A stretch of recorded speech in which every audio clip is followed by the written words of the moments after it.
ஆபிரகாமின் வாழ்க்கையிலே தேவன் கொடுத்த வாக்குத்தத்தங்கள், அவர் வாழ்க்கையிலே அது பெருகி ஆசீர்வாதங்கள் எல்லாம் இஸ்ரவேலருக்குள்ளேயே, ஒரு கூட்டத்துக்குள்ளேயே, ஒரு சந்ததிக்குள்ளேயே, ஒரு தேசத்திற்குள்ளேயே அந்த ஆசீர்வாதங்கள் எல்லாம் இருந்தது. ஆனால் தேவனுடைய திட்டம் ஒரு சந்ததிக்குள்ளே இருப்பதல்ல, பூமி அனைத்தையும் ஆசீர்வதிக்கும் ஒரு பெரிய திட்டத்தை தேவன் வைத்திருந்தார். நடந்தது என்ன தெரியுமா? பிதாவின் சித்தத்தை நிறைவேற்றும்படிக்கு ஆண்டவராகிய இயேசு கிறிஸ்து ஆபிரகாமின் சந்ததியிலே வந்தார்.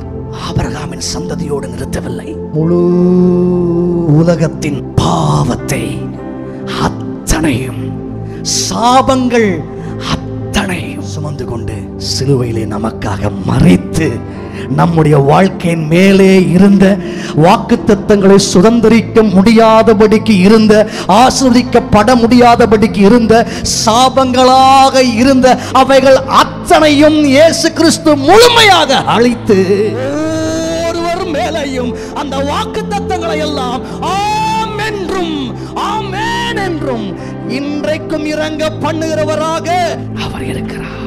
கல்வாரி சிலுவையினாலே வாக்குத்தத்தத்துக்கு பங்குள்ளவர்களாக மாற்றினார்.